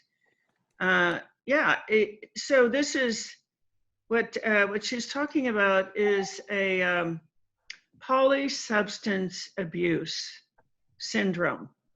So what we know, and this is another reason why it's so much harder to treat processed food addiction than any other addiction, is because of the broad range of substances involved. So, what does that mean? That means that because there are a broad range of substances, all of the addictive pathways are engaged. So it's not like you're doing just alcohol and dopamine is engaged, i.e. hyperactivated. It's also serotonin, opiate, and endocannabinoid, which is named after cannabis, activated fat. So this is why you need even more hours and hours of reprogramming, because the massive number of neurons that have been trained to helplessly react to cues and get control of behavior. So it's sugars, anything related to sugars, all the associative cueing like we were talking about with vanilla. Flour is a refined carbohydrate that gets into the blood system and can activate serotonin. They're just these nice bodies of work on these issues. Gluten attaches to the same receptors as morphine. Excessive salt activates the opiate pathways. Dairy has 4 different kinds of morphine in it. And one has been shown to attach to the opiate receptors. Caffeine with dopamine, and then food additives. So the things that the tobacco companies, tobacco style business model, we can just add things and we don't have to put them on the label. So this is another reason this is a substance abuse. And research does show that when addicts are using more than one substance, it takes longer and more hours of reprogramming to give them control. It's just like common sense, practically. I love it. Fantastic. Okay, I love this next question as well. And it's one that, it's one that's near and dear to my heart, because I do not want to get into the middle of food wars. I think that's a distraction from the fact that we all have a common message, which is get off the processed junk. And then if you want to be sort of more keto or paleo, awesome. If you want to be more high plant-based or what, like, right? Because I just feel like it's a really perfect way for the food giants to get us all fighting about whether or not we should be eating broccoli or beef or tofu or what, black beans, right? So, but I do know that I did some advanced nutritional training with Julia Ross. I was one of her students. And in her course, she said to all of us students, she said, look, I've worked with over 30,000 people over 30 years through my clinic, and I no longer work with vegans. And we were all just shocked because it's a huge trend, and I'm a high plant-based woman. I do very well on lots of vegetables. Thank you very much. And, but I was just shocked, and I thought, wow, to come out so strong against this. And she said, here's why. I can't keep them sugar-free. I can't do it. Not with my supplements, not with my 30 years of experience. I can't keep them from going off the deep end with the junk. And she said, if they call me and they tell me they're vegan, she'll say, I'm sorry, I can't work with you. If you're willing to even do a little bit of this and a little bit of that, I think I can work with you. And I was just so shocked by that. So I remember in my last summit, I asked Bitten about it. She had made a comment. And it became a little bit of a controversy amongst my summit folks, because they're like, why are you vegan bashing? I'm like, I'm not vegan bashing. I'm just trying to tap into the experts on this topic to see if this is something that they have found in their practice, and why. And is there a way that people who lean towards that end of the spectrum can, in fact, join us in the whole food world? So, Bitten, this is a question for you. I'll read it to you. I know I read it. Oh, yeah. It's up on the screen. Do you guys see it? I have it on the screen. Yeah. Oh, beautiful. I say the same. I didn't hear Julia Lars saying this. This is something do you know what, Bitten? Let me just read it for people who are just going to listen. Sure. Just so I don't forget to do that. I know some of you have said that vegans are almost impossible to help with sugar addiction. Why is this? Although I've always been vegetarian, I've more recently been trying to be vegan due to a cancer diagnosis, slow growing, thankfully. Sugar and controlling food is a huge battle, and I need help. I just want to understand why it's so hard for you to help us vegans with sugar addiction. Thank you so much. Okay. I don't work with vegans. I've never been able to get a vegan to stay off sugar and carbs for a long time. They relapse. They don't feel well, and the reason I've read a lot about, the primal people that came on Earth and Western Prize Foundation and all that. And, there are three things we have to remember: that we don't work out from knowledge and science. It is from beliefs, religion, politics, and food. So let me say this. I choose not to believe in veganism. I choose to believe that our brain needs animal fat, and I choose to believe that we need red meat.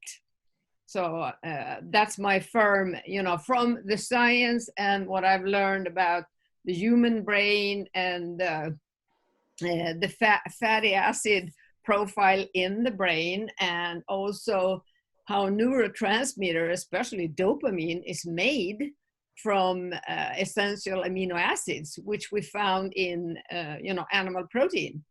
So that's my answer. Are you a blood type O? No, I'm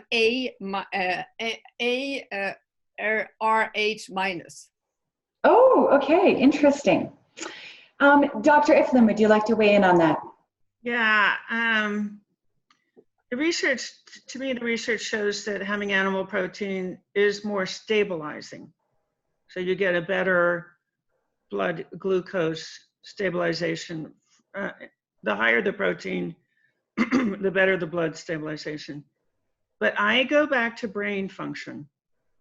The brain wants us to eat what it sees. So this is the whole availability issue.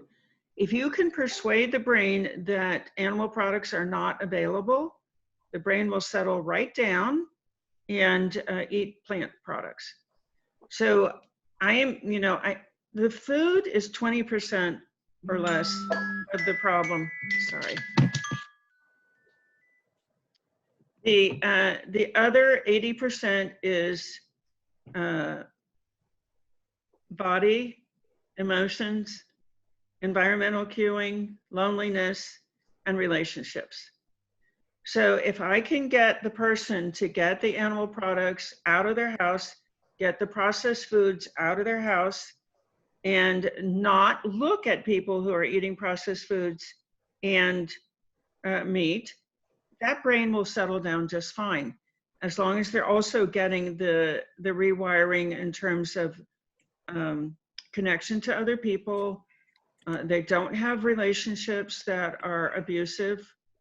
They're taking care of their bodies. They're exercising. Their bodies are free from pain.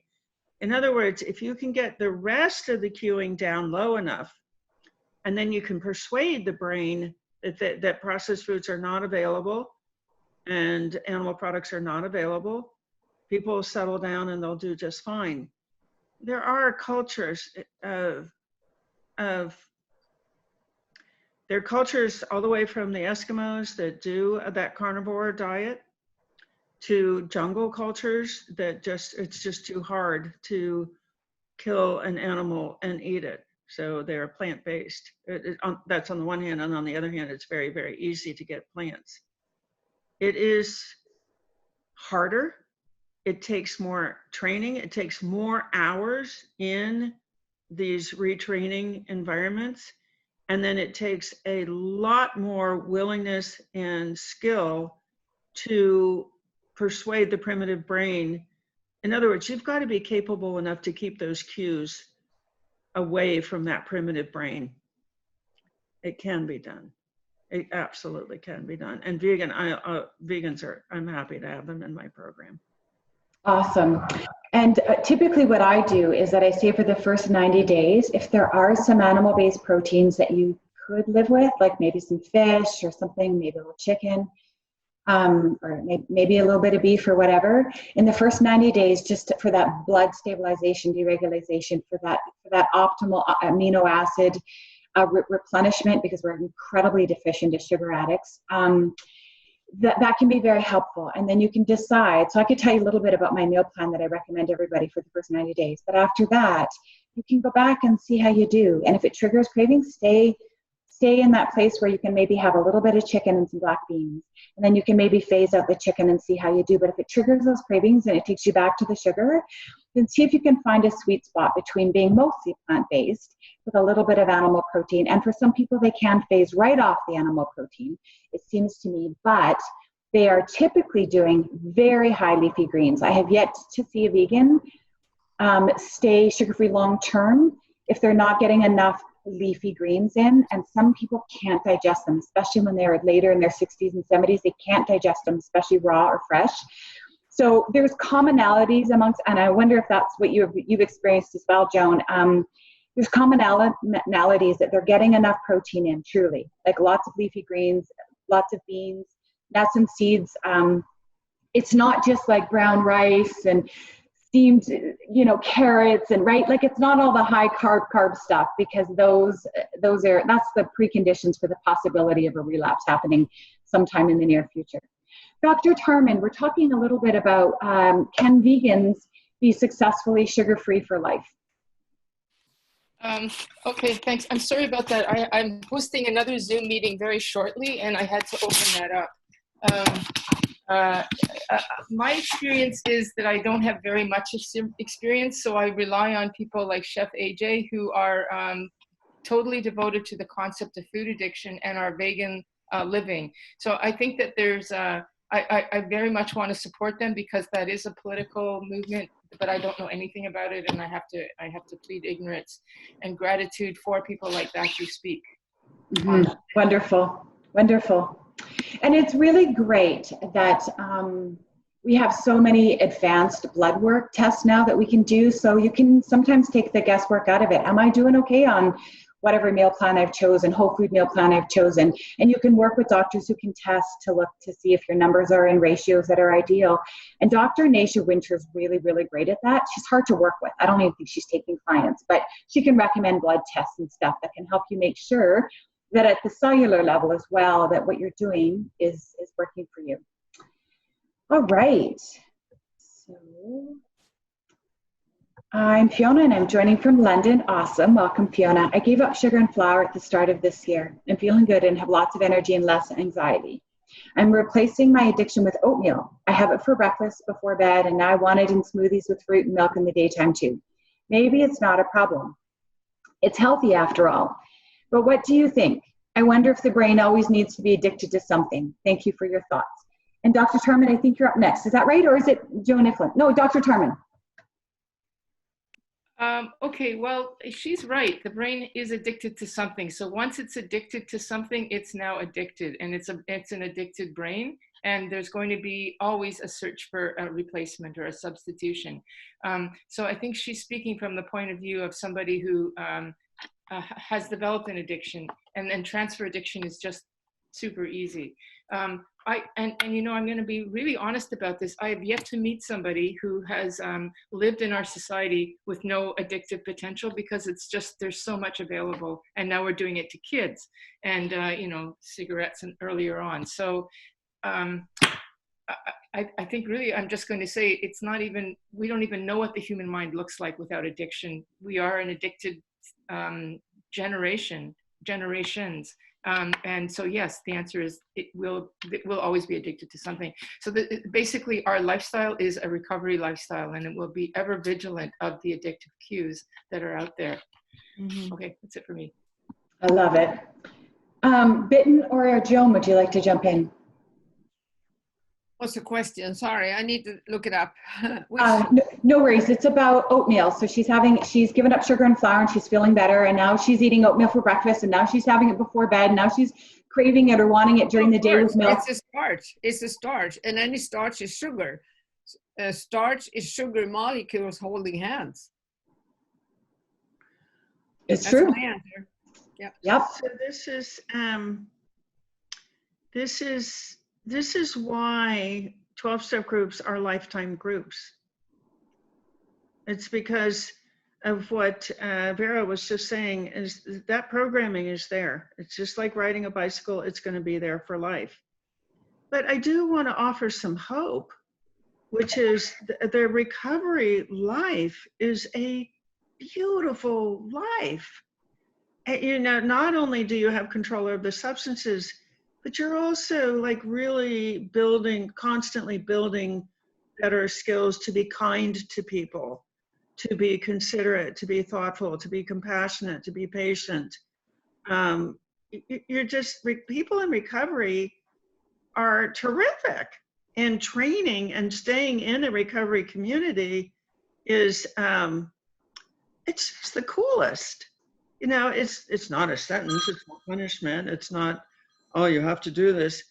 No, I want to do this. I want to be around people who are really thinking about their behavior and thinking about how they could do things better, and you know, maintaining a reading life, for example. What are you reading? Oh, I'm reading this and I'm learning that. They're engaged in life, so they're leading their fullest life. And I don't know, because I've been in a lot of recovery, you know, therapeutic communities.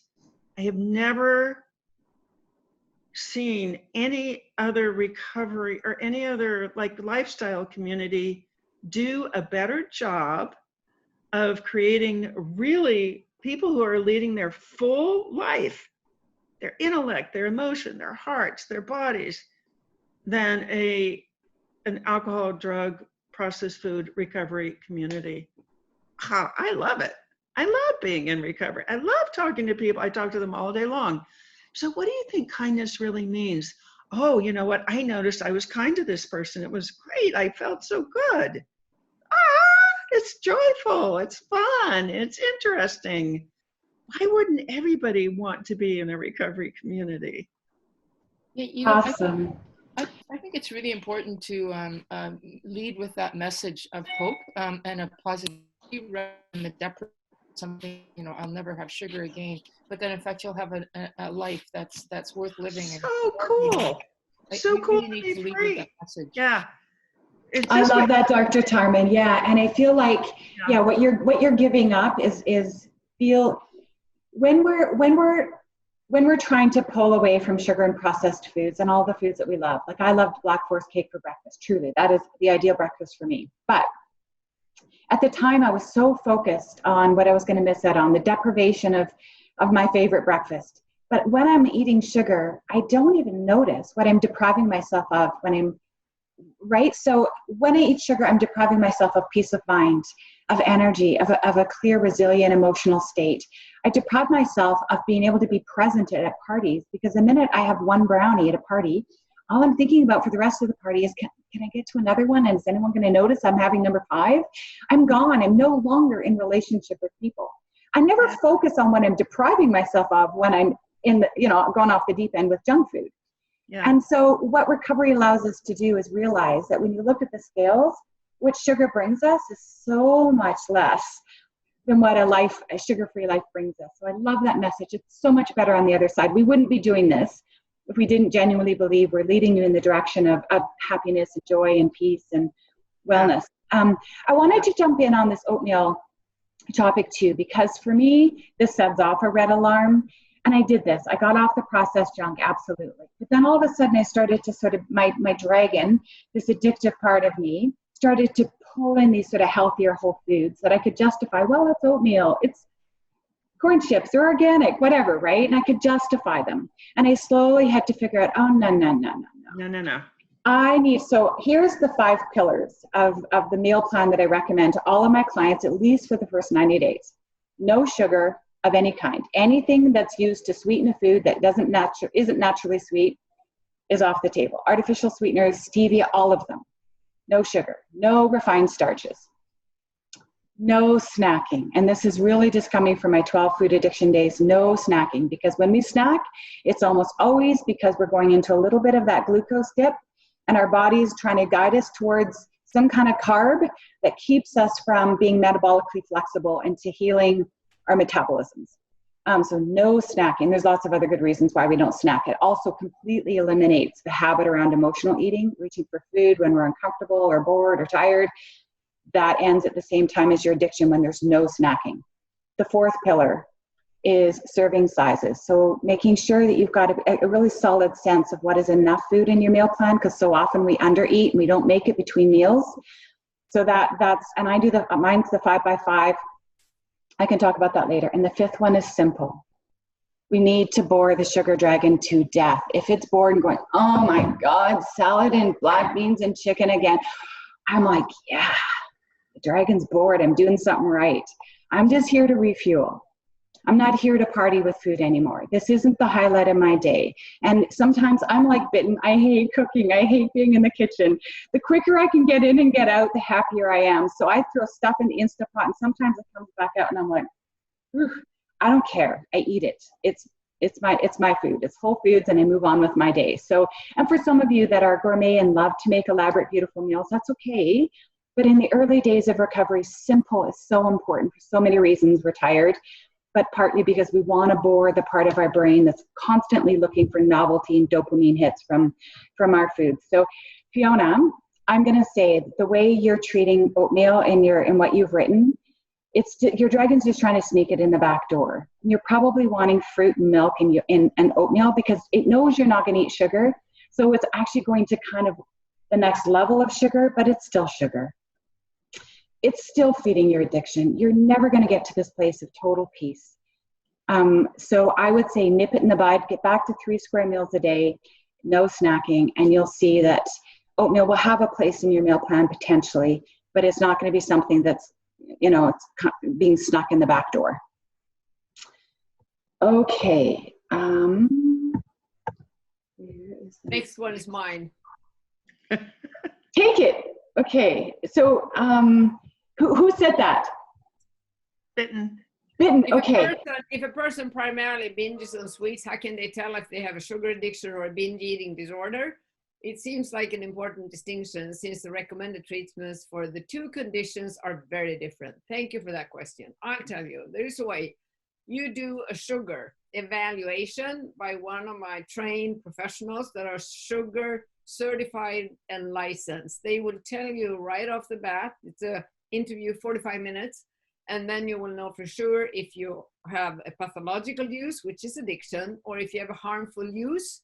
And then if you have eating problems, that might be an eating disorder. But I also like to point out that most sugar addicts will, with time, develop what I call process addictions, like binge eating, overeating, restriction, in a way, as a way of trying to control the sugar craving and the on-off on the sugar. So I don't call those things eating disorders. I call them process addictions, like volume eating, volume addiction, binging, starving, whatever. Exercising, you know, dieting, blah, blah, blah, as ways to control the crazy brain of a sugar addict. So, but there's ways to know that. So, Dr. Ifland, can I jump in? We have 11 chapters out of the textbook here are describing how addictive behaviors manifest in overeating, in processed food consumption. The American Psychiatric Association has spent 50 years defining the 11 behaviors that are common in alcoholism. And I adapted them to overeating. Actually, let me say that accurately. I adapted them to processed food addiction. And there's a chapter with citations. You know, does this behavior exist in eating behaviors? Yes, and here's the evidence. So Bitten has developed this unbelievable evaluation that I can't wait to take for myself. Actually, I heard somebody else, the recording of somebody else taking it, and it brought up so much stuff for me and saw my whole history in a completely different light. So I can't recommend Bitten's evaluation enough. Everybody should do Bitten's evaluation. So, but a quick one is to go to our website, Food Addiction Reset. So we have two websites, Food Addiction Resources and Food Addiction Reset.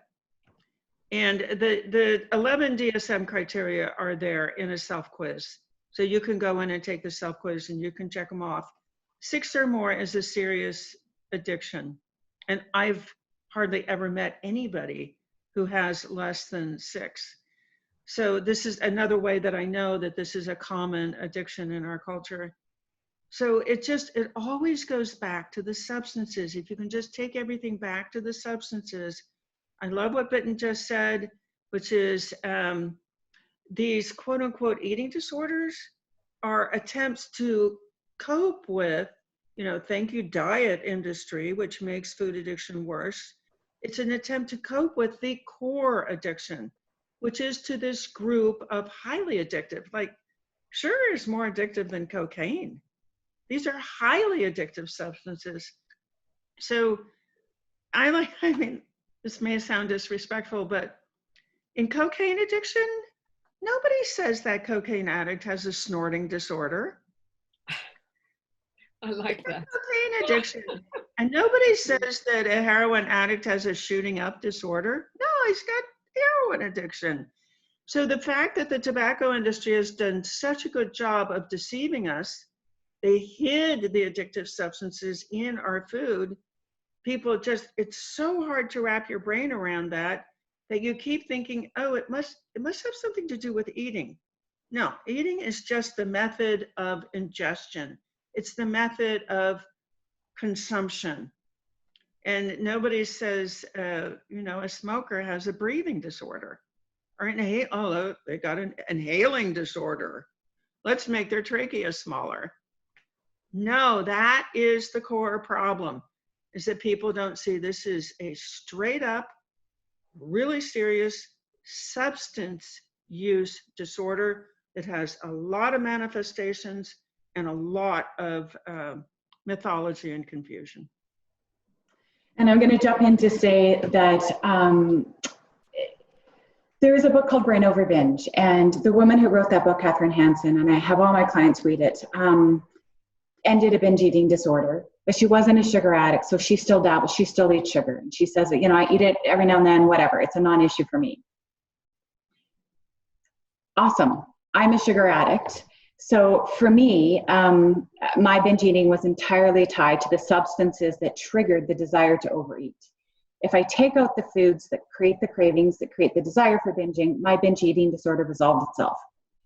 But the reality is that for you, you could try doing something like that approach, where what you do is you listen, you respond to the cue to binge.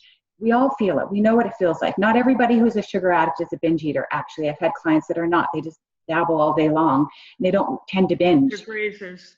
The grazers. And they're a little bit trickier for me to work with anyways, because for me, when I feel that desire, when I look at a food and I feel that little bit, I get a little bit lit up and I feel the desire to binge, that awakens my consciousness. And immediately I kind of wake up and I look at it and I know immediately it's a hot stove. I've just got that aversion to processed foods. It's built in now. That's wired into my neurology. But for someone who's a grazer, they don't have that sort of binge desire. So it's a little bit trickier. It can be in their mouth before they've, oh man, I just stuck another jujube in my mouth, right?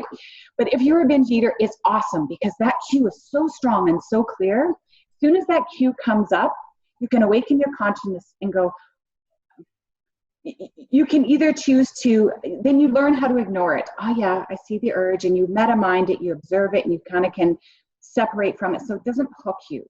It's like some idiot coming up and telling you to go do something, and you're like, no, not going to happen, right?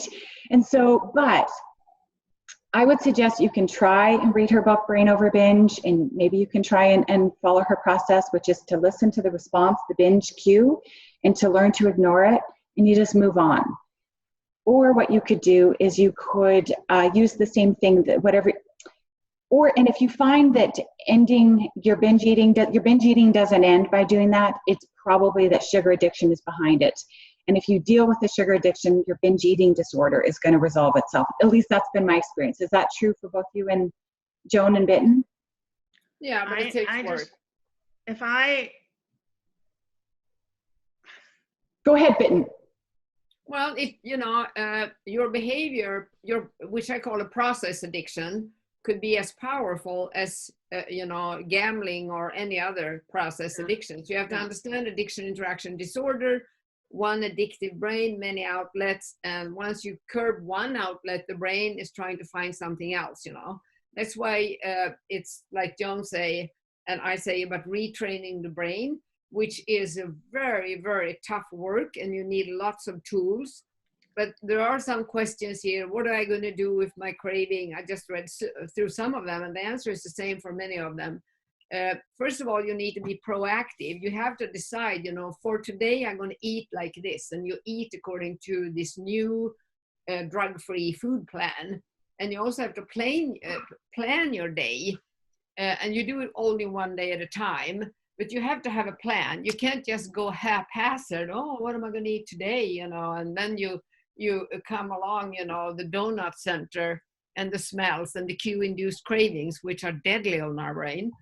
So you have to understand these things, and you have to understand that there is not one thing you can do about your thoughts, feelings, and urges. There's no way going into, but most of us have false thoughts, feelings, and crazy urges due to the sugar, to the drugs, sugar, flour. So, if you start analyzing those, you're you're dead. You're into the sugar before you even say sugar. So you have to understand that the only way you can start rewiring your brain is by changing behavior. You got to do different. I joke with my clients and say, start brushing your teeth with the opposite hand, walk backwards through the doors. It's actually, I saw this scientist, Dana Sohar, and she said something important, and I got this is just a little kid's toy, but I think it explains this very well. It's when, what we do is we create a controlled crisis when we tell somebody about, their sugar addiction and how their life looks with the sugar. So what we do is we shock them. It's because when you're shook up, then your brain goes, woohoo, you know, that's when you can start making new wiring. So if you go do the same thing all over, you know, it's nothing going to happen. Nothing going to happen. You have to do opposite. You have to do physical changes, behavior changes. And then my clients say, oh, but that's so boring. Nothing is fun today. Well, that's because you have instant gratification with the drug. And now we're working on delayed gratification, which of course is, you know, everything feels boring. But if you do it 20 times, I promise you, it's going to feel fine. So you have to practice and do it and do it and do it, even though you don't like it. But Yeah. that's what it's basically all about in recovery. You have to do things that might not feel fun today in order to gain, you know, the gratification, maybe 1 month, 2 months, 3 months, 4 months. And in order to handle that, you know, desert walk, as many of us feel it is, we have to hang with other people doing the same thing.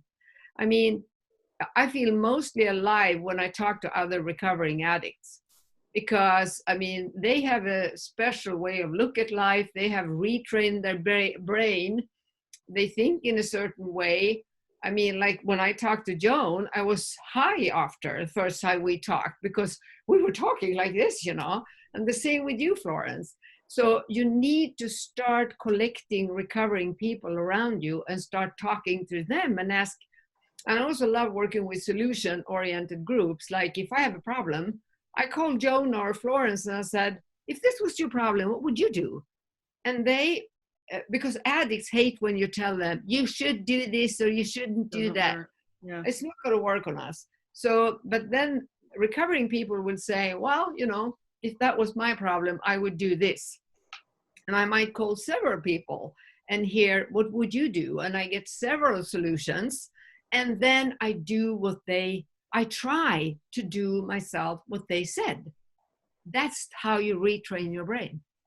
So it's going to be boring in the beginning, but heck, you know, you're going to survive and you're going to reach the other end of the desert walk, and you're going to have more fun than you ever had in your life. Yes, it's just the life without sugar seems boring, but it is super cool.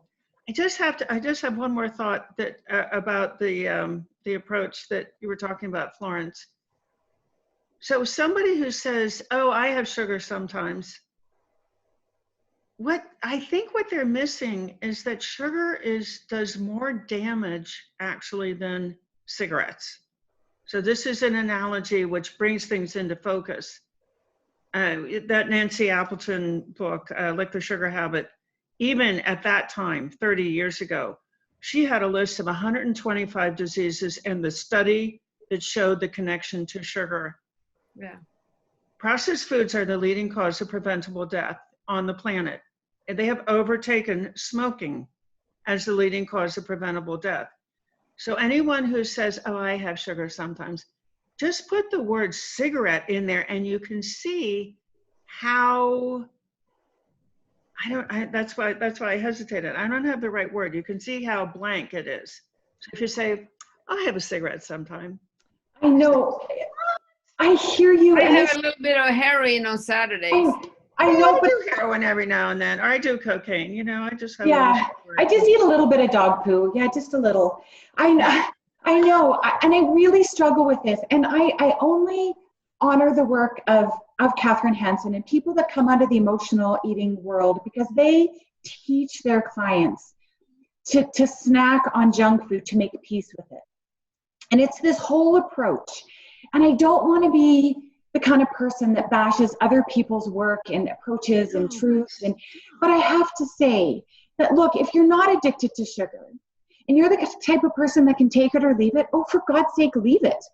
Like, if you're not addicted, why are you eating it? Yes. Like, who in their right mind would put that processed junk in their bodies? No, I mean, the inability to control use is only one of 11 addiction criteria. And people will say, well, he doesn't have a problem with it. He can eat 2 of those and just move on. It's like, no. He doesn't have a problem with cigarettes. He can smoke 1 and just move on. No, that's not, it hurts. He's hurting himself. Yes. Oh, they can just cut themselves once intentionally and just move on. No, you're right. Yes. Yes. Yes. Yeah. Yes. If you can't, yes, that's right. And well, I can moderate it. Well, great. So if you have the choice of not eating it, what on earth is compelling you to put that in your mouth? Right. Well, it's just ignorance. Yes. You just see what a great job the tobacco companies have done of creating delusion. They made cigarettes sexy. You know, cigarettes are disgusting. They are. Disgusting. The least sexy, attractive thing you could possibly do. And they made processed foods fun and delicious. So that's the Colorful and very They're colorful. beautiful, colorful, beautiful. Like some of those modern day cakes are just works of art. Someone has a question here about inositol, saying that it is sugar-based. I have not known anyone to have issues with it. Do either of you have issues with people taking it? Okay. No. If they take it as a vitamin, one capsule, I don't think anything is going to happen. Yeah, I know for me it triggers migraines, but I mean, I have a very sensitive body, but I would say non-issue. I'm in the process of learning how to not act on my thoughts to binge. I am having the most trouble with not acting on these urges when they appear out of nowhere. I feel like I have no time to control either. Okay, that's just a technique question. That's probably longer than. I've answered that already in many ways. Okay. Yeah, you just need to retrain more neurons. Yep. Yeah.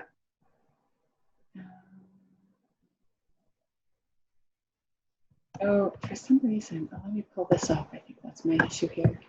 And then let's just take a couple more questions and we'll promise to do this again, just because I know we've been going for a couple of hours.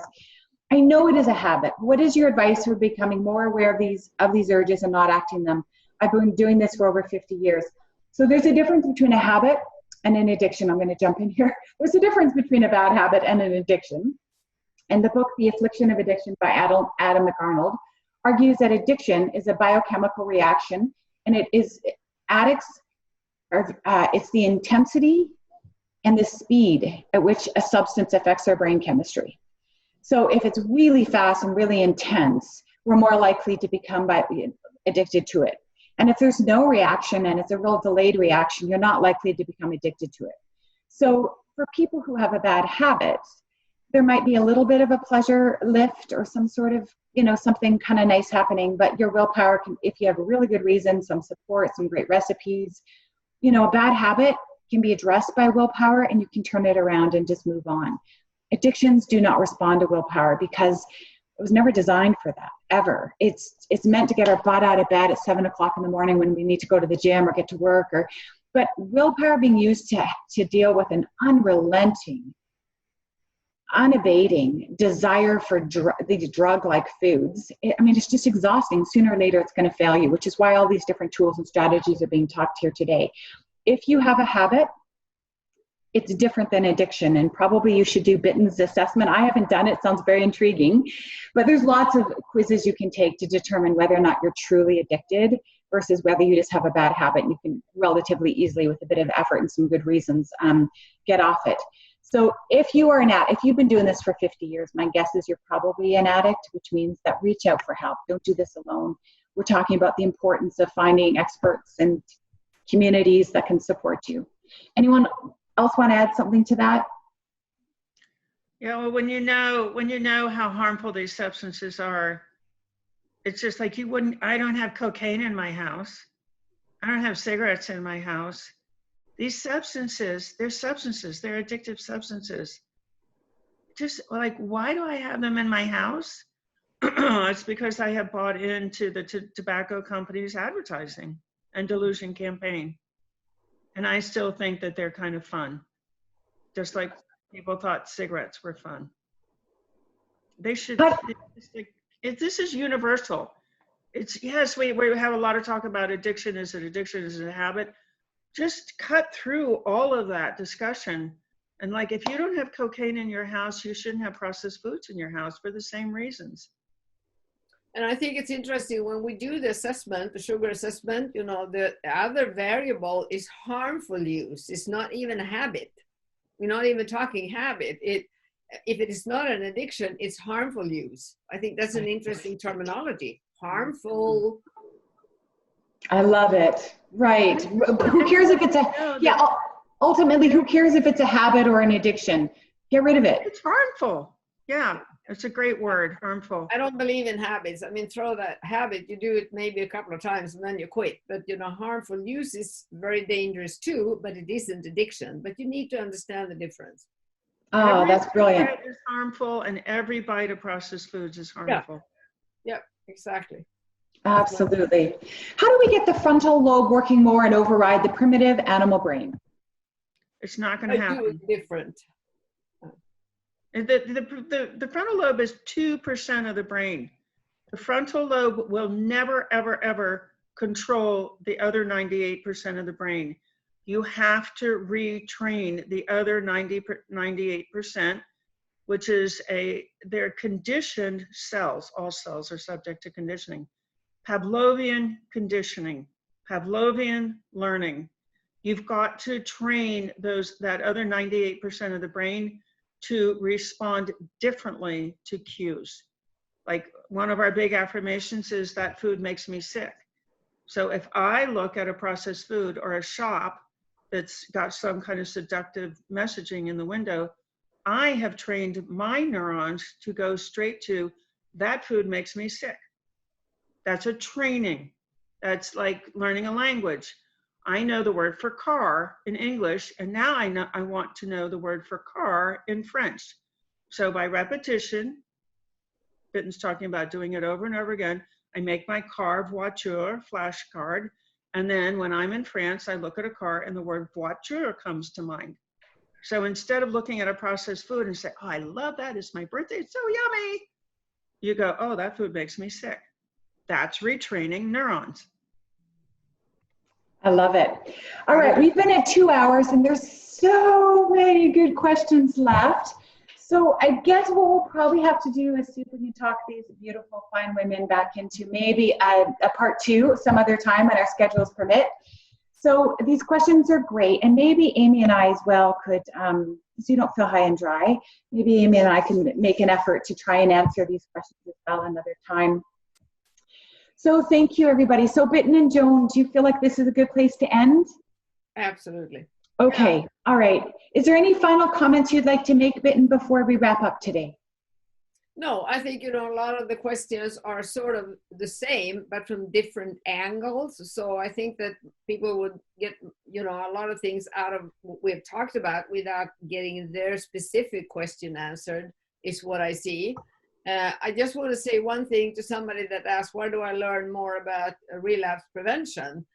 There's an old book called Staying Sober by Terence T. Gorski.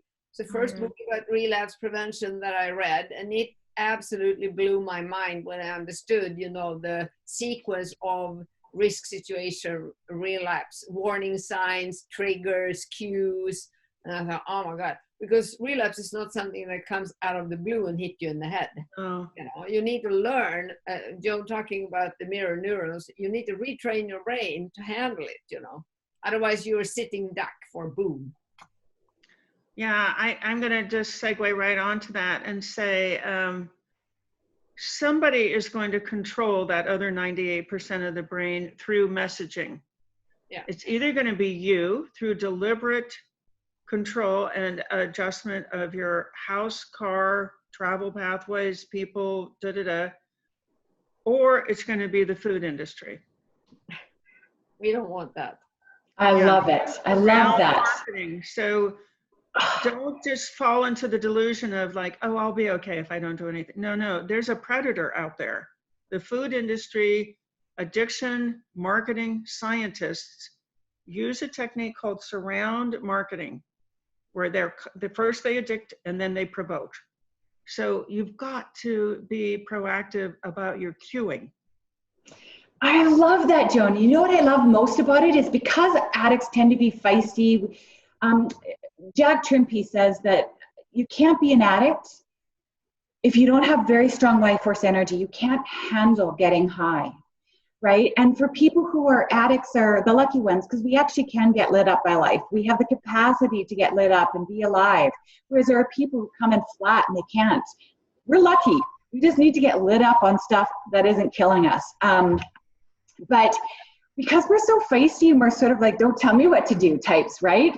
I love that idea that we can put in our brain that either we're going to control what the decisions are of that 98% or some predatorial, food giant is. I think that's going to really get us fired up to sort of push back even more against those foods that are designed to take our money and take our lives.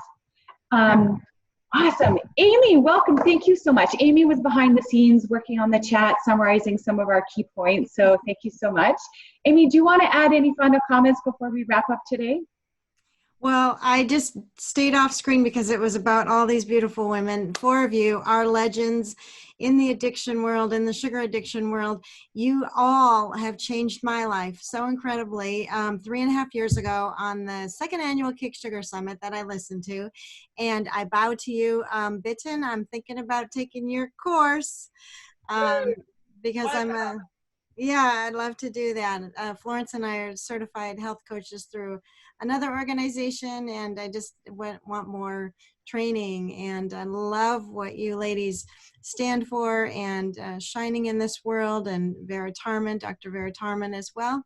You've made a difference, and thank you for taking the time on this Saturday to be with us, and keep shining, and just so much love and gratitude to all of you. Thank you. Say hi. Oh. True dopamine hits we get to have now that we know what. A pet versus sugar. Take the pet. Yeah, and oxytocin. And I tell you what, we need to learn a lot about oxytocin. I'm implementing that in my classes the last 2 years. And I work with this researcher at Karolinska, and I tell you that in the future, you're going to have her on to talk about satiety and oxytocin. Yes. Yes. Yeah, I love it. Because absolutely. It's very important for us. Very important for us. Very beautiful. It's love. It's the love molecule. It's really the most important, probably. Awesome. Thank you again, everybody, for tuning in. I hope you found this valuable. And thanks, Joan and Bitten and Amy. Thank you for having me. Bye. Thank you for having me. Yes. Bye-bye. Bye.